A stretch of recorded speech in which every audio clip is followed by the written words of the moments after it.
Meus irmãos, temos visto o quanto a oração do Pai Nosso ela é importante para nós. Obrigado. Mesmo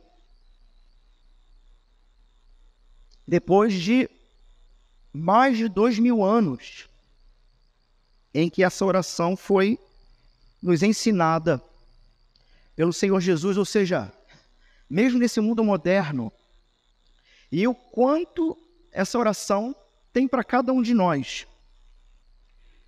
Ela vai nos ensinar questões cruciais da vida cristã, que tem relação com a oração em si. E eu falei, não sei se foi domingo passado ou retrasado, que orar tem uma conexão direta com o nosso coração e com o que desejamos. Então, aquilo que desejamos, normalmente, quando você é uma pessoa que ora, se torna o objeto, o motivo da sua oração.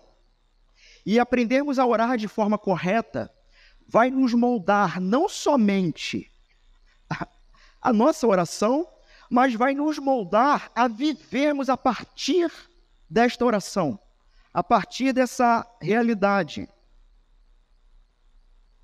A oração do Senhor, Pai Nosso aqui, vai nos ensinar a seguir um certo plano, um certo propósito de Deus, um objetivo. Mesmo, inclusive, em tempos difíceis, vai nos ensinar a valorizarmos o desejo de Deus para, na sequência, conseguirmos perceber de fato quais são os nossos verdadeiros desejos ou quais são as nossas verdadeiras necessidades.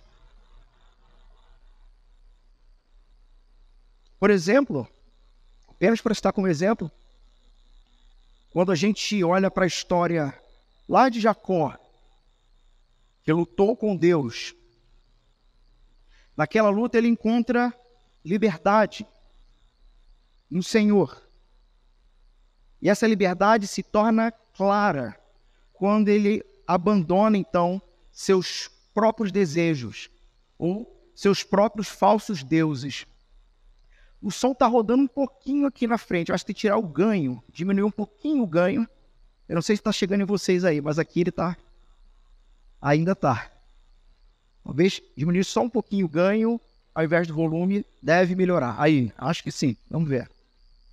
Bom, então, é disso que se trata o reino de Deus. É disso que se trata a chegada do Senhor trazendo esse reino. Se trata de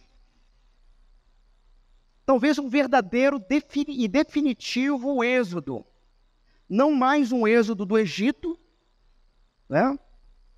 Mas um êxodo de um mundo completamente caído, do qual a Bíblia chama de império das trevas. Uma retirada desse mundo. E nos retirando dos desejos. Estou tentando me lembrar aqui como está escrito um texto de 2 Pedro, em que vai dizer lá, eu uso esse texto muito no nosso discipulado, que tudo que nos é necessário para a vida e para a piedade já nos foi dado em Cristo Jesus. Onde Ele nos tirou ou fomos livres. Se eu não me engano, isso está no verso 5 ou 6 desse texto, 2 Pedro capítulo 1. Fomos tornados livres das paixões, corrupções desse mundo. Estou parafraseando o texto, mas essa é a ideia. Hoje vocês podem conferir, 2 Pedro capítulo 1, se eu não me engano, verso 3. Tirados das paixões corruptas desse mundo. Disso se trata o reino de Jesus, disso se trata sermos cristãos. É óbvio que cristão faz festa. Alguns irmãos que pensam que eu não gosto de festa, né? Porque eu critico às vezes. É óbvio que cristão faz festa, inclusive hoje temos festa, ao final do culto. Alguns irmãos já me pediram, pelo amor de Deus, pastor, né? E o pior é que eu estou me guiando por aquele relógio e eu já percebi que ele está atrasado. mas estou com outro aqui. Então, o reino de Deus se trata de uma liberdade, uma libertação em relação aos falsos deuses. Domingo passado eu disse que iríamos responder 3 perguntas. E a primeira seria mais longa mesmo. As perguntas eram: o que significa venha o teu reino, ou o reino de Deus? E nós vimos que o reino de Deus, ele tem, o venha o teu reino ali, ele tem uma expressão escatológica, uma oração, um desejo, em que Jesus nos ensina a orarmos a Deus. Que esse reino venha definitivamente, que o Senhor resolva todas as questões que ainda faltam, onde a última dessas questões, ou o último dos inimigos, a saber, a morte, seria definitivamente colocada debaixo dos pés de Cristo. E o reino seria instaurado. Então você tem uma questão escatológica ali, onde nós oramos que Maranata, a hora vem, Senhor Jesus. E nós, domingo passado, olhamos, inclusive, para um texto de Apocalipse, onde vai dizer que, diante desse mundo caído, o Cristo de Deus veio para reinar conosco. Mas também há uma questão presente nesse significado: venha o teu reino. Uma questão, falamos no domingo passado sobre o já, mas ainda não. Falamos sobre essa ideia, né? Um reino que já está presente, mas que ainda alguns detalhes faltam para ser definitivamente consumado. E dissemos o seguinte, que esse reino, fizemos uma analogia desse reino com a presença salvadora de Deus. Lembram-se disso? O Senhor prepara um jardim, coloca ali a humanidade, e esse jardim, alguns teólogos vão dizer que é o primeiro templo da existência, onde o próprio Deus o constrói. E, na verdade, toda a teologia cristã se trata de um Deus que constrói o templo, prepara o templo e faz tudo o que é necessário para que nos encontremos com Ele. Ele faz isso, não nós. A ponto que, sendo expulsos do jardim, sendo expulsos da presença de Deus, do lugar de delícias, essa seria uma tradução mais literal do Éden, Deus, ainda assim, faz promessas. E a culminação dessa promessa é o próprio Deus encarnado, olhando um dia, num momento histórico e num ponto geográfico, lá em Jerusalém, ele olha para o templo, para o último templo até então construído por mãos humanas. E ele diz, vejam, destruirei este templo e o reconstruirei em 3 dias, porque ele falava do próprio corpo. Ou seja, definitivamente é o próprio Deus que começa construindo um lugar de encontro com a humanidade, e a humanidade corrompe isso. Mas ele mesmo provê no seu Filho um lugar de encontro perpétuo e definitivo. Então, o reino de Deus tem relação com essa presença dele, essa presença salvadora dele. E há de, quando se cumprir a escatologia, ser definitivo. Andaremos com o Senhor, veremos o nosso Cristo face a face, não mais por espelhos, não mais por imagens que talvez não sejam compreendidas, mas de maneira perfeita. Tim Keller vai dizer que pedir pelo reino de Deus é desejar que a justiça, a paz e a alegria de Deus invadam a nossa realidade presente. Então, de novo, um grande já, mas ainda não. Desejamos que a justiça, a paz e a alegria de Deus invadam a nossa realidade presente, de forma definitiva. No entanto, já experimentamos isso, em medidas. Quando nós clamamos, então venha o teu reino, meus irmãos, nós estamos pedindo, eu não sei, e eis o ponto, não é? Porque eu já tenho falado isso. todo domingo de ceia, nós finalizamos com a oração que o Senhor nos ensinou. Talvez o desafio para vocês seja, sempre que você orar de novo esse trecho, esse texto, você trazer a memória, sabe? O que está sendo dito sobre cada ponto. Óbvio que você não vai conseguir, numa oração, tratar de tudo.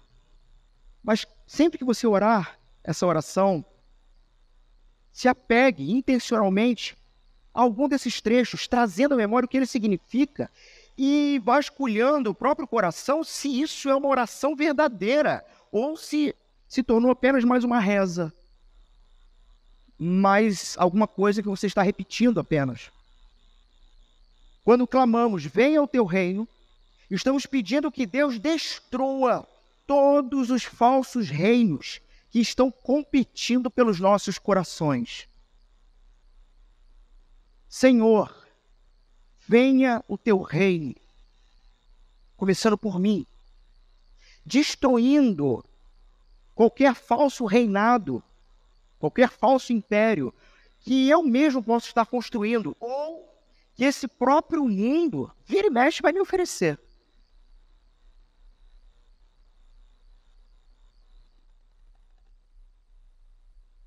Uma citação de Abraham Kuyper, pastor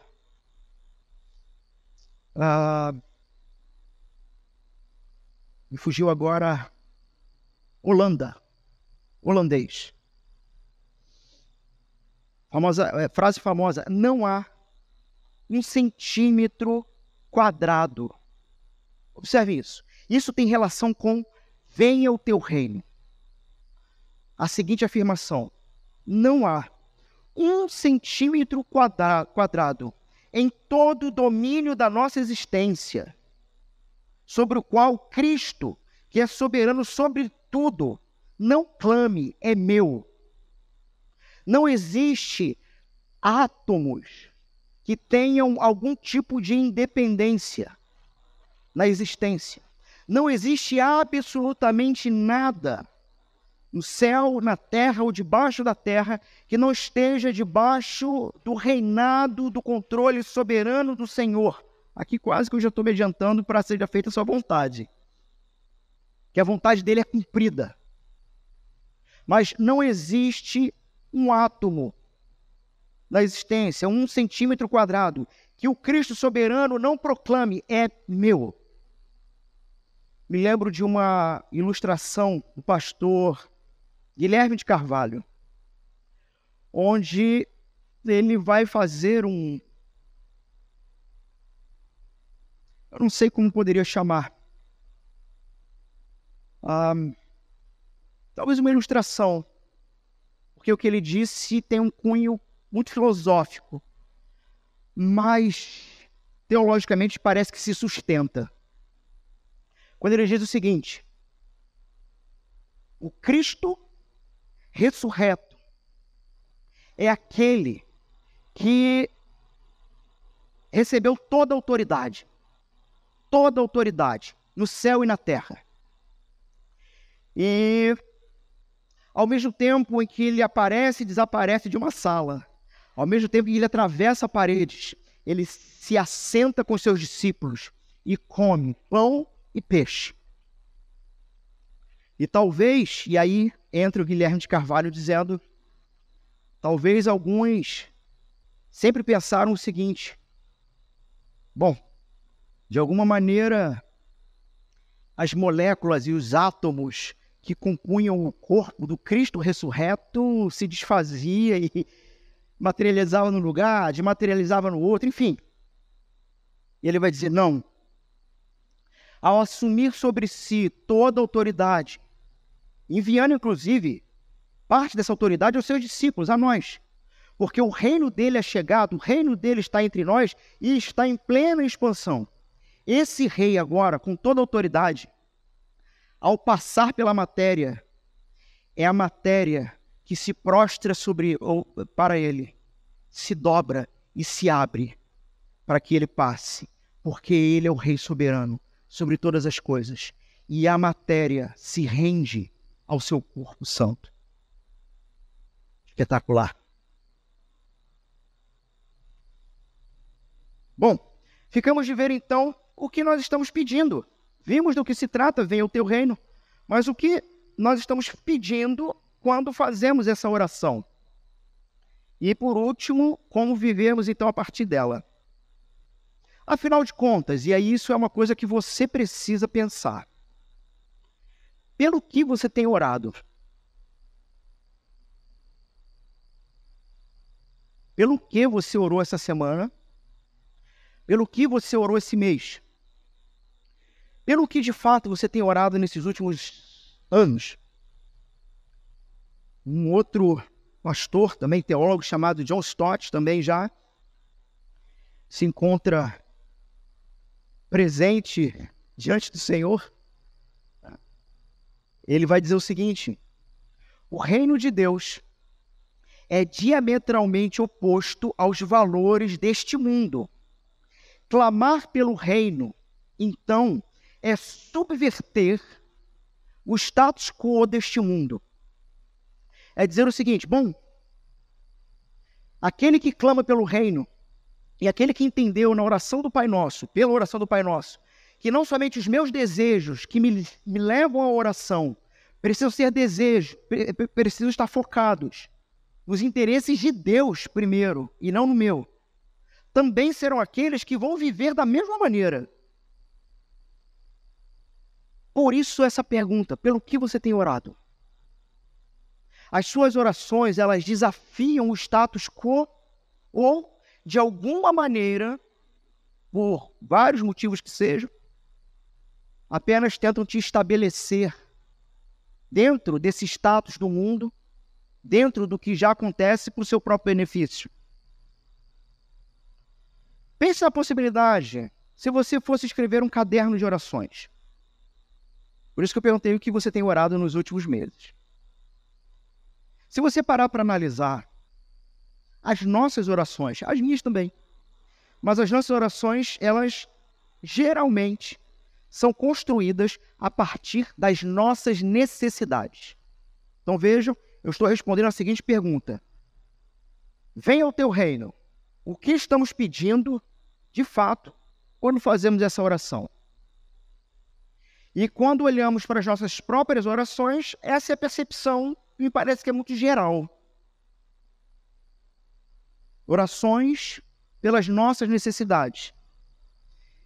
E, meus irmãos, Jesus disse que orássemos lançando sobre ele todas as nossas ansiedades, porque é ele quem cuida. John Piper vai fazer uma analogia com essa ideia de que Deus não quer nada de nenhum de vocês, nem de mim. Deus não precisa de nada. Nós não acrescentamos nada a Ele. Mas tem uma coisa que Ele faz questão de dizer: isso eu quero. Se tem uma coisa que eu quero de vocês, é isto. Eu não preciso de mais nada. Quando você canta para mim, é você experimentando da minha graça. Quando você torna textos bíblicos, verdades eternas, como expressão lírica, poética, do seu próprio coração ou com uma oração, isso já é manifestação da graça de Deus mudando a sua própria realidade, a sua própria percepção. Aquilo que eu falei no início do culto: quanto mais adoramos ao Senhor, menos iremos idolatrar. Então, o nosso culto não é alimento para Deus. Deus não é um Exu que precisa de um prato com galinha na esquina. Ele não precisa que nós oferecemos nada para consumo dele. Ao contrário, é ele quem cuida de nós. Mas se tem uma coisa que ele quer, é: lance toda a sua ansiedade. Você pensa em dar alguma coisa para Deus? Eu uma vez ouvi há muito tempo. Estava uma moda disso, né? Não sei se ainda, como é que está isso por aí. Mas uma frase do tipo: surpreenda Deus. Ou faça alguma coisa essa semana para surpreender Deus. Já ouviram alguma coisa assim? Eu já ouvi isso. Isso tinha a ver com a música, sei lá, essas bobagens gospel que tem por aí. Surpreenda Deus, né? Dê alguma coisa para Deus, enfim. Deus só quer uma coisa, a sua ansiedade. Então, não há nada de errado com orações simples, do tipo: Senhor, aonde estão as minhas chaves? Ah, Deus, tem misericórdia do meu cachorrinho. Irmãos, não há problema nenhum em orar pelo cachorrinho que está passando mal. Ok. Se é algo que te consome o coração, né? Não há. O Senhor é soberano. Né?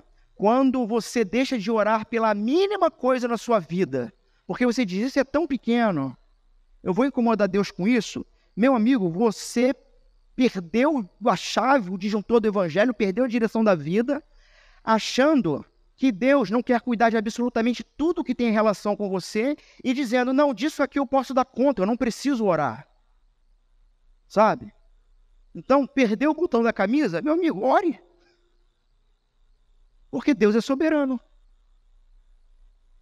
Porque Ele quer que você entregue todo o controle de todas as circunstâncias da sua vida a Ele.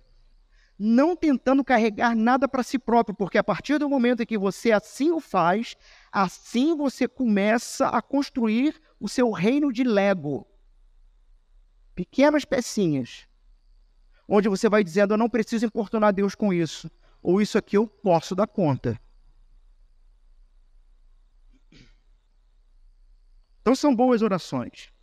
Só que quando a gente percebe essas orações, a gente vai também perceber que elas são normalmente a maior parte das nossas preocupações. Orações que têm a ver com as nossas necessidades. E vamos perceber que elas não estão exatamente centradas nas prioridades de Jesus. Ou seja, não temos essa inclinação natural de fazermos orações centradas em Deus e focadas no reino.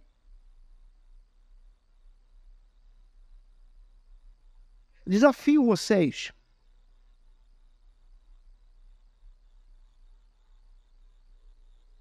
a uma semana inteira. Pense nessa possibilidade. Será que você conseguiria, durante uma semana inteira, fazer orações orando somente pelas prioridades de Jesus? Mas, pastor, uma semana? Se eu não pedir nada para mim, Deus não vai me dar. Meu amigo, que Deus é... Você não conhece Deus, então. Se você realmente pensa que as coisas, que tudo aquilo que você necessita para a sua existência nessa terra, já não te é concedido pelo Senhor, que sabe de todas as coisas, mesmo antes de vir à boca. A questão não é essa. Gosto de lembrar de uma situação, estávamos reunidos aqui, como mesa administrativa,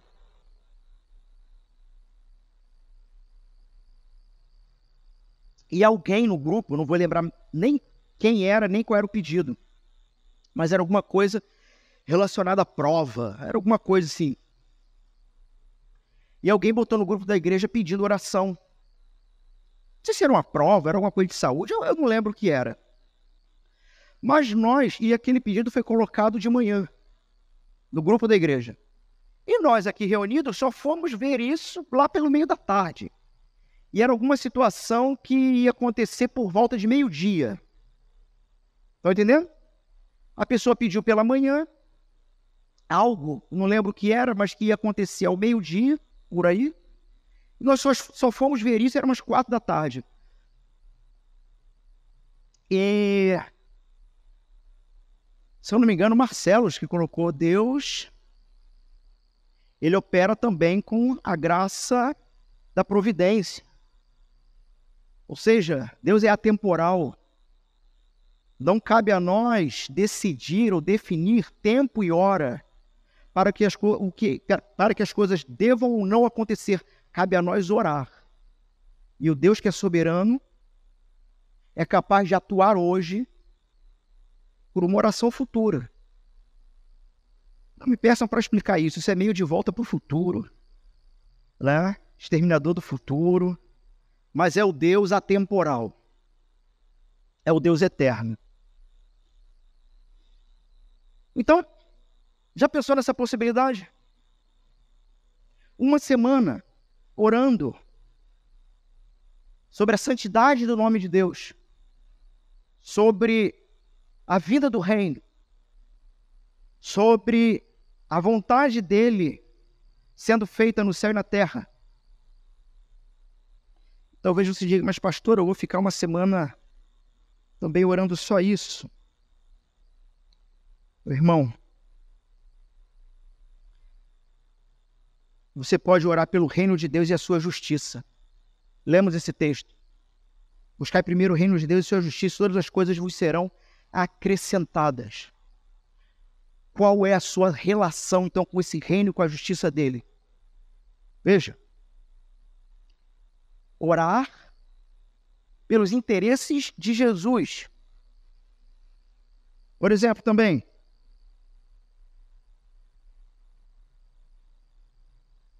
que você faça as vontades de Deus. Nem todo que me diz Senhor, Senhor entrará no reino dos céus, mas aquele que faz a vontade do meu Pai, que está nos céus. Mateus 7. João 14, guardar os mandamentos de Deus. O texto diz, se me amardes, guardareis os meus mandamentos. Então você vai passar uma semana orando por questões relacionadas a interesse de Jesus. Jesus tem interesse em que cada um de nós guardemos os seus mandamentos. Ore para que você guarde os mandamentos. Ore para que a sua igreja guarde os mandamentos do Senhor. Eu tenho aqui, eu não vou falar tudo, mas eu devo ter, jogando por alto aqui, uns 20 textos. Eu posso botar isso no grupo depois para vocês. 20 ou 25 textos relacionados ao que Jesus quer. Viver em comunhão. Se dissermos que temos comunhão com Ele, andarmos nas trevas, mentimos e não praticamos a verdade. Mas se andarmos na luz, como Ele na luz está, temos comunhão uns com os outros. 1 João. Servir uns aos outros em amor, Gálatas 5. Guardar os mandamentos do Pai, 1 João. Orar sem cessar, em tudo dar graças, porque essa é a vontade de Deus, 1 Tessalonicenses. Carregar os fardos uns dos outros. Ser justo e amoroso, Miqueias 6:8. Ele te declarou, ó homem, o que é bom e que é o que o Senhor pede de ti, senão que pratiques a justiça e ames a misericórdia e andes humildemente com o teu Deus. Está entendendo? Orar pelos interesses de Deus e não pelos seus.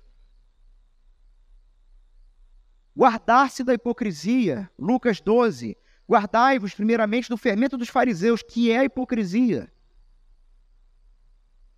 Servir aos outros. E, irmãos, por aí vai, senão, eu não sei, tem algum espírito ruim nesse relógio, nesse tempo que passa muito rápido.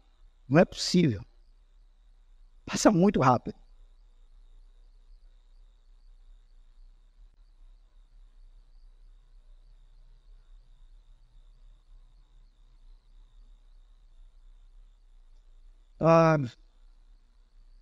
Orar por mais trabalhadores. Irmãos, Jesus tem um interesse pessoal em mais trabalhadores para que outros sejam salvos. Mateus 9. Então disse aos seus discípulos, a seara é realmente grande, mas poucos são os ceifeiros, rogai, pois, ao Senhor da seara que mande ceifeiros para a sua seara. Enfim, irmãos, eu vou depois passar esse texto para vocês, essa lista, mas é uma lista extensa, mas tem relação com essa percepção e com esse desafio. Orar o que está no interesse primário de Deus e não no nosso. Esse texto, então, mais trabalhadores, meus irmãos, eu nunca ouvi falar em lugar nenhum assim, não, aqui de trabalhador tá bom. Parece que a regra do reino sempre é falta trabalhador. Falta trabalhador. Enquanto nós oramos pelos nossos próprios desejos. Jesus vai dizer, não, para com isso. Olha primeiro para o interesse do teu pai e do reino. E é curioso que nesse texto, logo na sequência em que Jesus manda eles orarem por mais trabalhadores, eles se tornam a resposta de oração, porque é eles que vão ser enviados. Né? Orou, o Senhor atendeu, enviou aquele que ora. Bom, então, meus irmãos, você não deve sentir vergonha por levar ao Senhor coisas menores, mas sabendo ou percebendo que o que deve primeiro dominar o seu coração e o seu desejo é o desejo de Deus.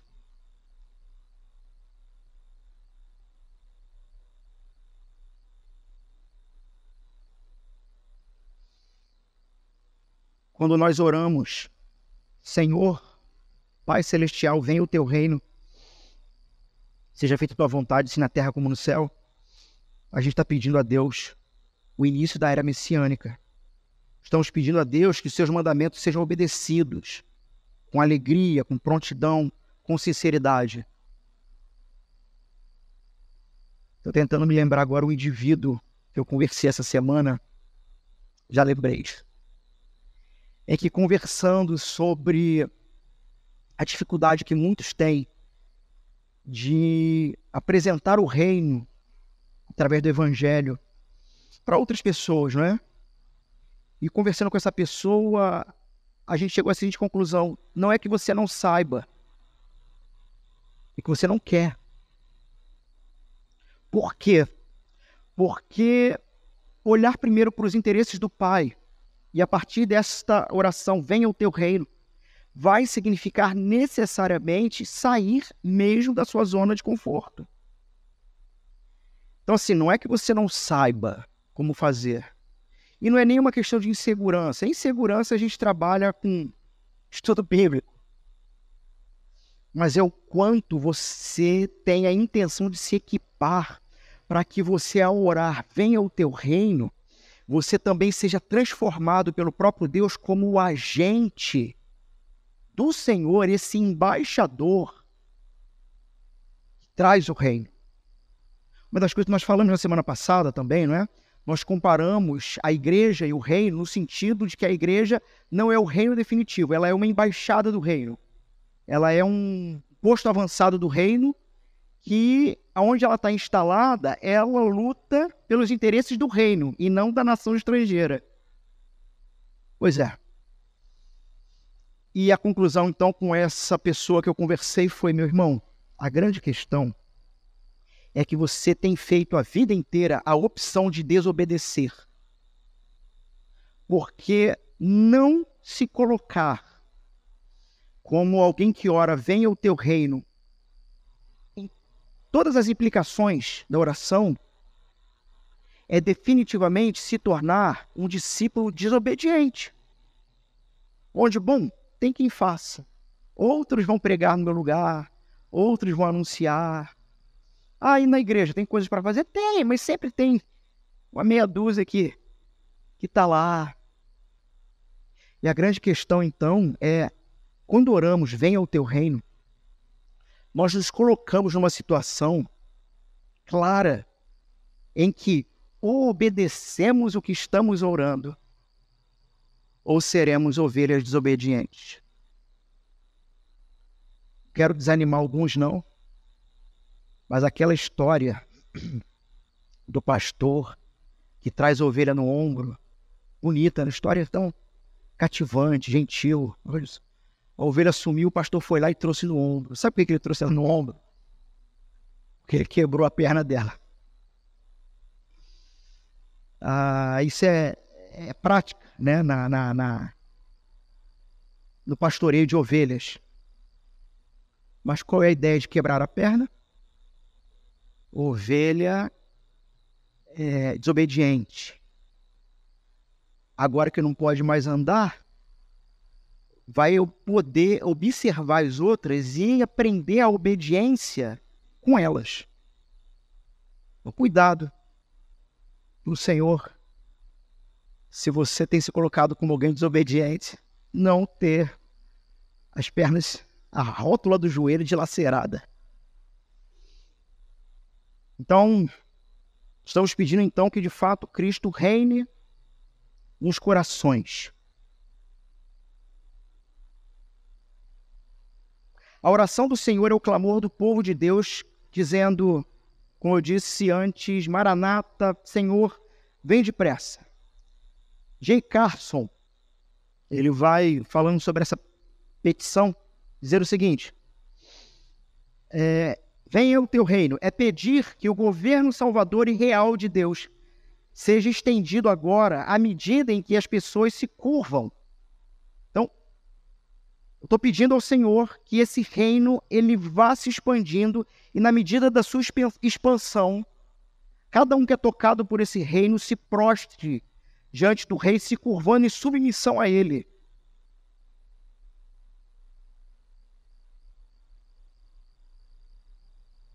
E a pergunta é isso que está em primeiro lugar em sua vida de oração? É isso que está em primeiro lugar na minha vida de oração?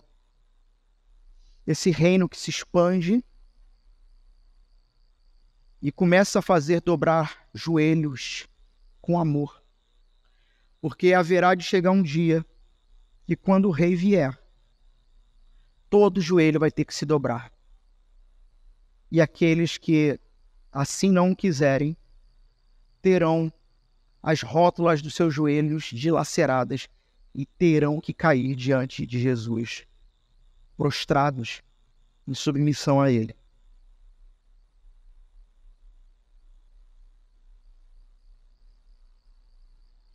Meus irmãos, venha o teu reino tem relação com a nossa identidade também. Jesus vai dizer mais tarde, lá em Mateus 6 ainda, os discípulos buscarem primeiro o reino e a justiça. O reino de Deus, então, pode não ser a única coisa com a qual você tem interesse. Naturalmente, você se interessa por outras coisas. Esporte, comida, filme, entretenimento. E em si essas coisas não são ruins. Mas irão se tornar ruins se forem as primeiras coisas.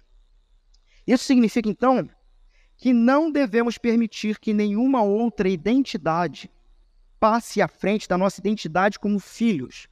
Então, assim,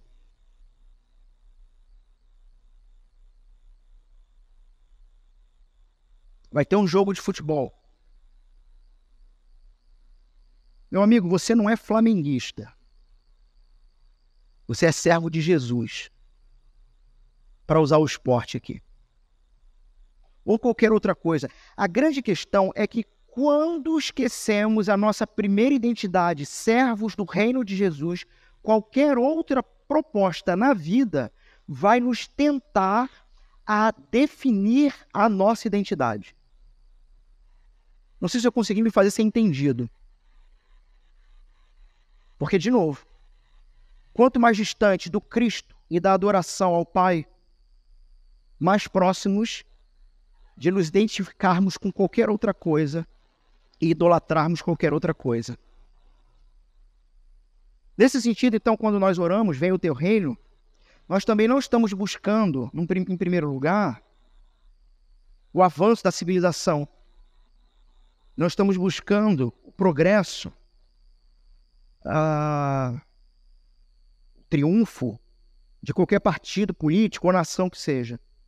Estamos buscando, em primeiro lugar, o reino de Deus e oramos para que o seu reino venha, independentemente do que isso possa significar por aí, para outros povos. Então guardem isso, devemos sempre colocar em ordem a prioridade certa. O reino de Deus em primeiro lugar. Essa é a nossa identidade e essa é a nossa preocupação final. Antes de passarmos, então, para a última pergunta, o último ponto,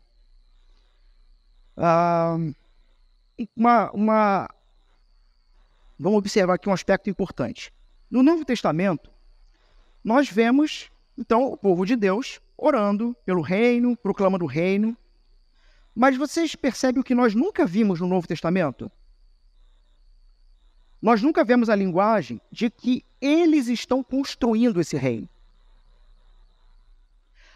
A linguagem é orando pelo reino, proclamando o reino, mas nunca construindo o reino. Preste atenção, então, nessa ideia. O reino pode vir, pode chegar, pode aparecer, mas nós não estabelecemos o reino, nós não fazemos o reino crescer. O reino de Deus não é uma sociedade a ser construída, mas uma dádiva a ser recebida. Você não consegue construir o reino de Deus. O reino de Deus é recebido, é um presente. E aqui, apenas para tocar num ponto escatológico,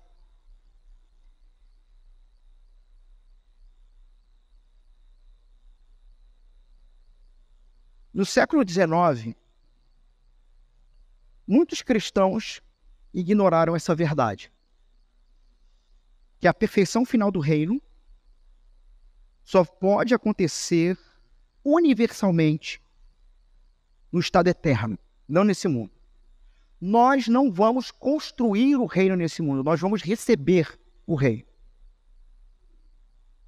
No século XIX, muitos cristãos, ignorando isso, eles viviam num certo otimismo daquela época. Tecnologia, grandes coisas sendo feitas pela humanidade. E naquela época era muito comum ser ensinado que o evangelho, então, continuaria a se espalhar até que o reino fosse introduzido. Isso na escatologia é uma visão chamada pós-milenismo. Pós-milenismo. A ideia de que a igreja vai trabalhar para construir o reino de Deus na terra para que Jesus venha. Alguns dos seus defensores, até atuais, por exemplo, vão dizer que a humanidade chegou onde chegou e está melhorando, não sei aonde, mas que está melhorando por conta do cristianismo. Aí é interessante você olhar lá para Gênesis, que quem vai criar as tecnologias de agricultura, de tendas, de ferramentas, de instrumentos musicais, são os filhos de Caim. Você não precisa necessariamente da igreja para coisas boas acontecer nesse mundo. Entendem? Enquanto que os defensores de que a igreja vai construir o reino vão dizer que as coisas estão melhorando só por causa da igreja. Bom, então, no final daquele século, do século XIX, teve um camarada, esse camarada aí, o nome dele é Sidney Gulick. Ele vai escrever um livro intitulado O Crescimento do Reino de Deus. Olha como é que eles pensavam.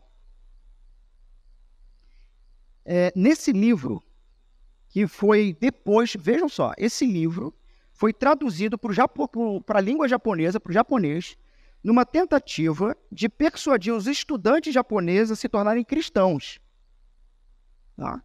E qual era o argumento do livro? Era de que o cristianismo está se espalhando e vai acabar dominando o mundo. Então, se convertam logo. Esse era o argumento dele. Se convertam logo. Porque o cristianismo está se espalhando, vamos dominar isso tudo, né? Brasil acima de tudo. Não, isso é outra coisa. Nós vamos dominar com a fé cristã. Então, olha só, se converte logo, que é melhor para vocês. E ele vai argumentar o seguinte: as potências cristãs aumentaram o território sob o seu domínio, de cerca de 7% da superfície do mundo em 1600 para 82% em 1893. Então ele está argumentando isso. Enquanto as potências não cristãs recuaram cerca de 93% para cerca de 18 durante o mesmo período. Ou seja, ele está dizendo, olha só, está no livro dele. O cristianismo está expandindo. As outras propostas estão recuando. Então, assim, a gente está dominando. Nós vamos crescer, é tudo nosso. Ele continua. Atualmente, somente as nações protestantes governam cerca de 2 vezes mais territórios do que todas as nações não cristãs juntas. Durante os primeiros 90 anos da história religiosa dos Estados Unidos, muitas pessoas ficaram sob a influência direta da igreja cristã do que durante os primeiros 1000 anos do cristianismo em todos os países juntos. O que ele está querendo dizer, então? Aquilo que eu disse, né? Estamos crescendo, é melhor vocês virem. Traduzem isso para o japonês. Mas me parece que os japoneses não acreditam muito nessa história. Você olha para Pearl Harbor, você olha para os japoneses atacando os Estados Unidos e você vai ver que eles não foram convencidos muito dessa história. E aqueles ataques, aqueles que ensinaram, na verdade, que o reino ia ser trazido, então, construído definitivamente pela pregação do evangelho, negligenciaram alguns ensinos, por exemplo, das parábolas de Mateus 13. O semeador, o joio, porque são parábolas que demonstram que a igreja e o seu governo não serão universais nem perfeitos. Isso não vai acontecer. E aí você tem o fim do sonho pós-milenista, onde em 1945, esse outro doutor e teólogo, de nome Helmut Schlick, não é o Paul, é o outro. Não sei nem se a pronúncia é essa mesmo, mas vocês entenderam. Pregador da Universidade de Hamburgo, ele vai se apresentar diante da sua congregação, uma congregação que havia sido reduzida a ruínas e pó por ataques aéreos, e vai dizer essas palavras aí. Vocês podem ler? Não devemos pensar nisso como uma cristianização gradual do mundo que eliminará cada vez mais o mal. Tais sonhos e ilusões, que poderiam ter sido bastante plausíveis em tempos mais pacíficos, desapareceram nos terrores da nossa miséria provocada pelo homem. O século XIX, que deu origem a vários desses sonhos e sonhadores, parece-nos hoje uma era de crianças inocentes. E ele vai continuar. Quem pode pronunciar a palavra progresso hoje sem sentir um gosto amargo na boca? Quem ainda pode acreditar hoje que estamos evoluindo para um estado em que o reino de Deus reina no mundo das nações, na cultura e na vida do indivíduo? A terra foi arada profundamente pela maldição da guerra. As torrentes de sangue e lágrimas aumentaram terrivelmente. A injustiça e a bestialidade tornaram-se demasiado cruéis e óbvias para considerarmos tais sonhos como algo que além da bolha existe. Esse foi o choque de realidade para os cristãos daquela época. Não será o cristianismo, ou nós, como povo e como igreja, que iremos construir e instaurar o reino de Jesus na terra. O reino é herdado, é dado, é um presente, nós recebemos. E talvez você pense, o pastor se tornou alguém pessimista. Mas vejam como ele vai terminar esse sermão, eu vou ler. No mundo da morte, neste império de ruínas e campos, devastados por bombas, oramos, venha o teu reino. Oramos com mais fervor do que nunca. Essa foi a percepção dele enquanto ele caminhava com as botas enlameadas no meio dos destroços. Por quais destroços você tem caminhado? Seja quais forem, você precisa com mais fervor, orar, venha o teu reino. O cristão não é aquele que vai entrar em desespero no meio dos bombardeiros, no meio da miséria, mas é aquele que vai orar com mais fervor, venha o teu reino. Essa é a nossa esperança final. O reino de Deus não é uma sociedade a ser construída, mas uma dádiva a ser recebida. Kevin DeYoung vai dizer o seguinte: o reino de Deus é como se o sol estivesse nascendo. Você não constrói o sol. Você não faz o sol. Você pode orar para que as nuvens se afastem. Você pode declarar às pessoas os raios e o calor do sol. Mas isso não é algo que você possa construir ou trazer. O reino é o reino de Deus. E podemos recebê-lo, buscá-lo, entrar nele ou herdá-lo, mas não podemos criá-lo, trazê-lo ou mesmo dá-lo a outras pessoas. Disso se trata esse reino. Irmãos, por fim, como então devemos viver?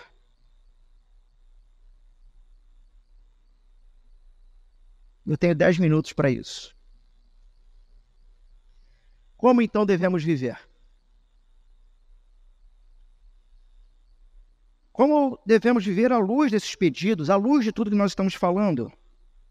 Né? À luz de textos, por exemplo, de um reino que nós herdamos, né?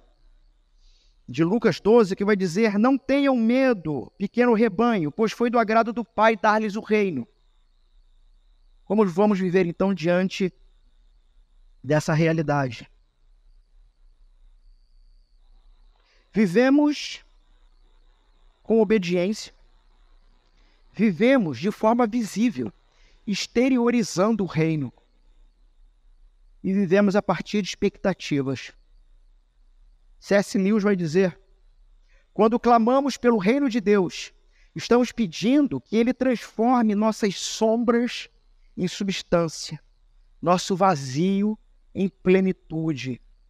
Estamos pedindo que Ele mesmo nos preencha, nos dando senso de vida e de existência.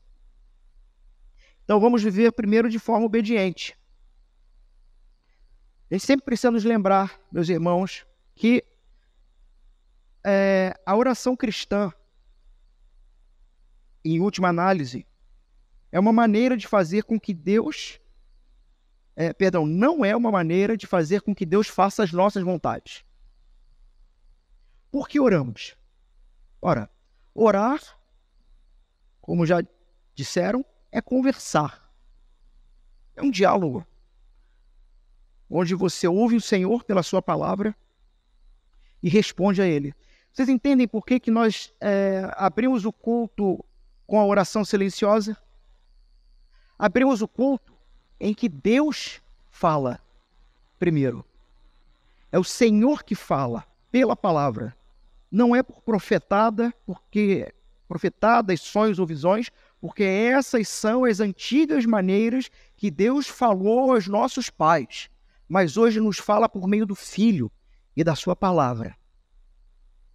Abrimos o culto, então, ouvindo primeiro, para depois respondermos, porque oração se trata de relacionamento, não se trata de uma lâmpada do gênio que você esfrega e faz pedidos. E esse relacionamento começa com a percepção de que o interesse de Deus é maior e melhor do que os nossos próprios interesses.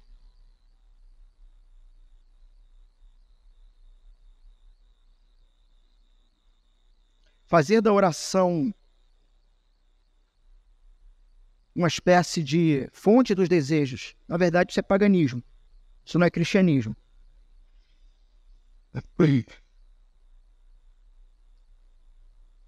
Então, vivemos de forma obediente a Deus. Essa é a fé cristã madura.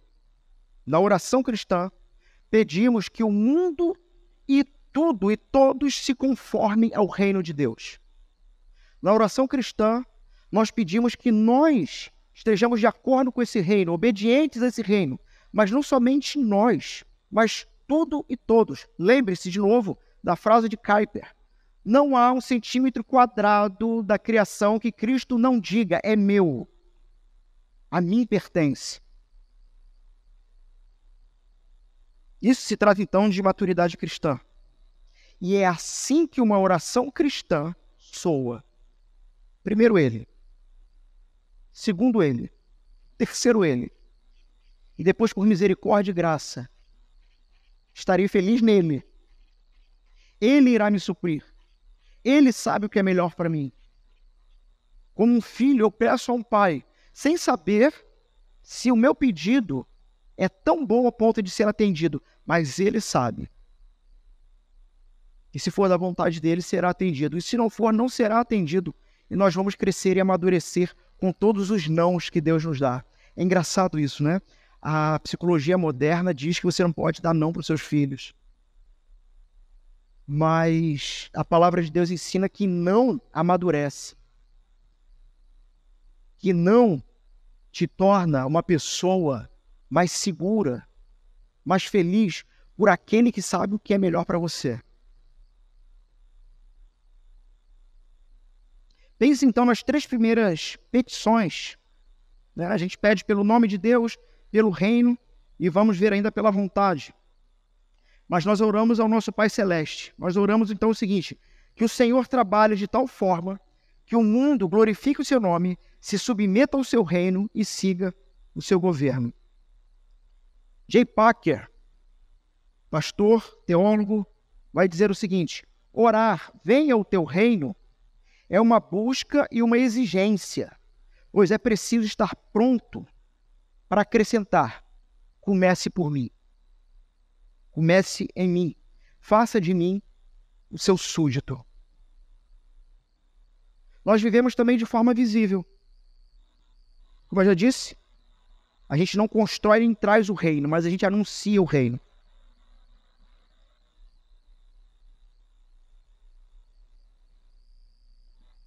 E a forma visível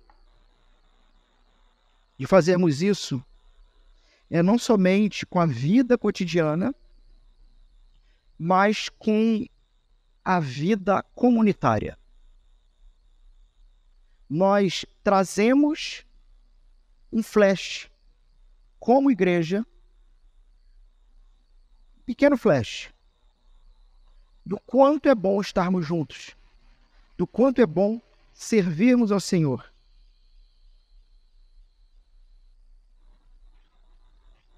E a partir disso trabalhamos o avanço do Evangelho.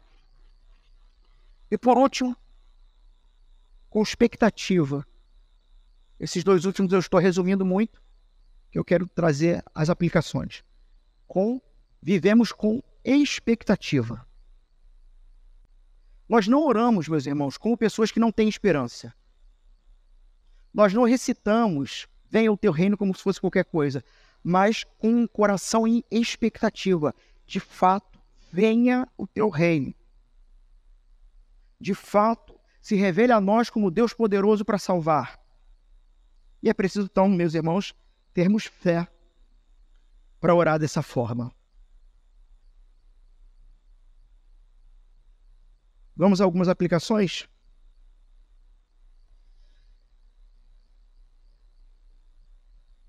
Para o indivíduo,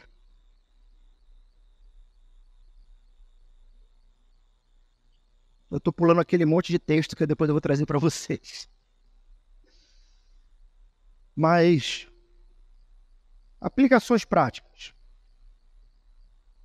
Então, individualmente, vivam com integridade.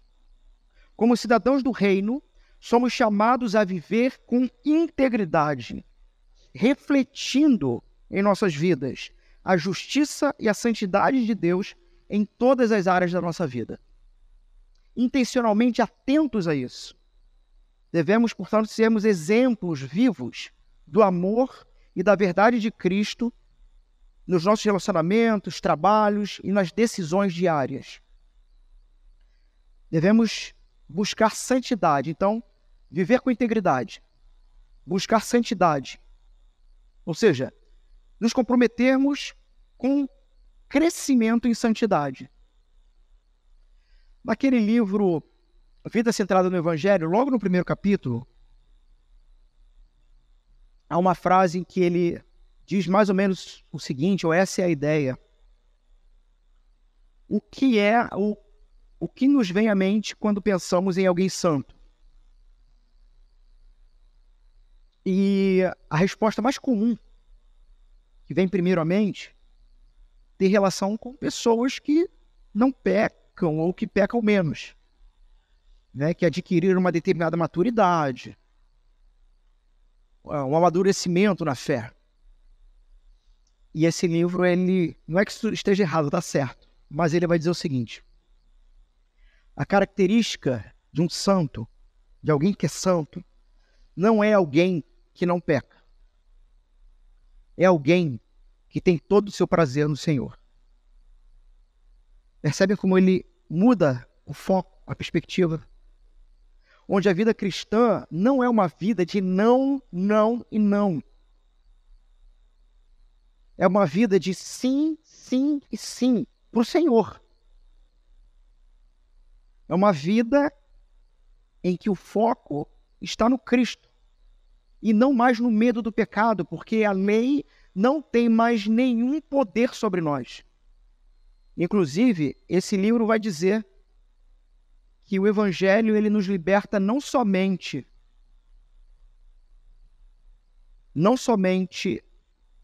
da punição da lei, da punição dos pecados, mas nos liberta do poder dos pecados.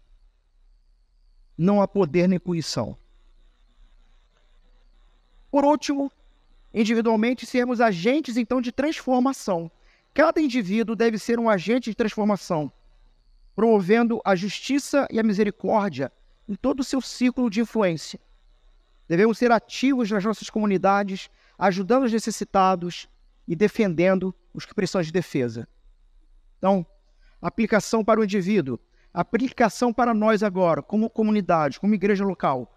Unidade e comunhão. Orar, venha o teu reino, terá relação com unidade e comunhão. A igreja deve ser um reflexo do reino de Deus, demonstrando unidade e comunhão. Devemos trabalhar juntos, irmãos, juntos, em harmonia, apoiando uns aos outros e promovendo ambiente de amor e acolhimento. Meus irmãos, isso não é fácil. E nós vamos falhar. Isso vai acontecer.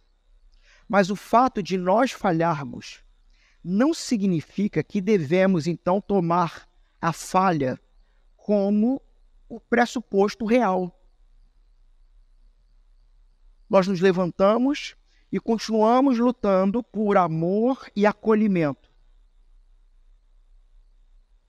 Nossa igreja, meus irmãos, como uma unidade em missão, ela deve ser um microcosmo do reino. O lugar onde justiça, paz e alegria de Deus são tocáveis, tangíveis.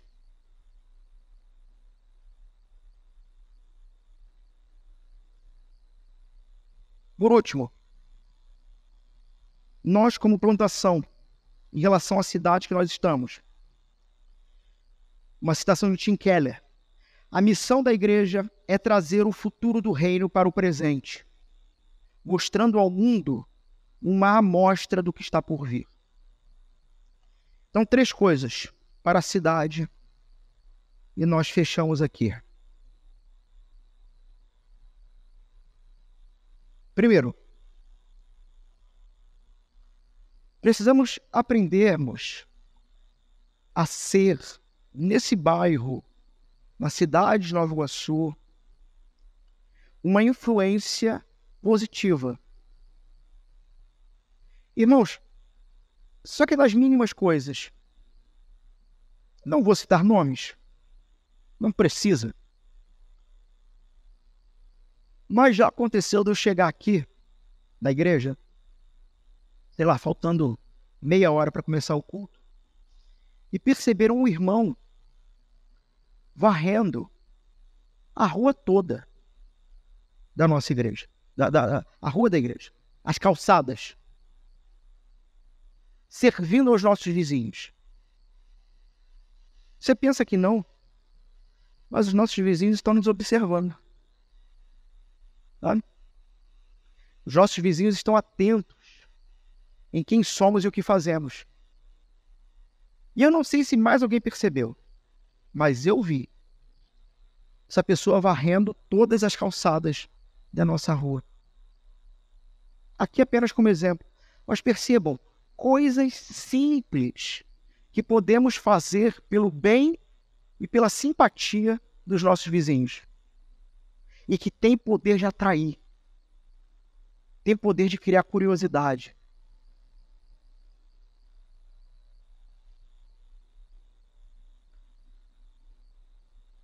Como cidadãos do reino de Deus, devemos lutar também contra injustiças e desigualdades na nossa cidade. Meus irmãos, até hoje nós não temos um ministério de misericórdia. E isso é lamentável. Já comentei com um ou outro aqui na igreja o quanto eu percebo que os irmãos ainda são muito dependentes de mim. E os irmãos ainda continuam esperando que eu dê todas as ideias e que eu faça tudo por vocês.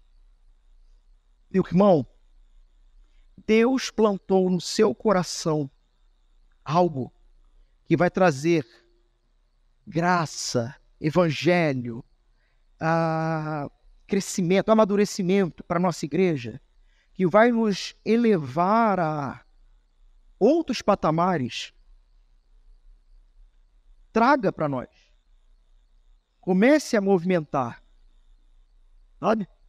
Não fique esperando que eu, como pastor, tenha todas as ideias brilhantes, porque, meus irmãos, 60% das minhas ideias não são brilhantes.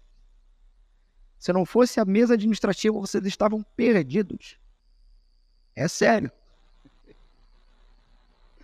Porque nós estamos plantando essa igreja, não sou eu. Nós estamos plantando. Por último, testemunho coletivo. A igreja deve ter um testemunho coletivo do reino de Deus, mostrando através das suas ações a presença na cidade de que há um Deus. Ser os braços do Senhor. Há um Deus que ama essa cidade. Há um Deus que ama esses vizinhos, que ama as pessoas que passam por aqui, os que estão ao nosso redor. Há um Deus que cuida dessas pessoas. A gente ouve relatos por aí de igrejas missionais que, por exemplo, se organizam, sabe para quê? Para pintar os muros dos vizinhos. Muro pichado, muro feio, sabe?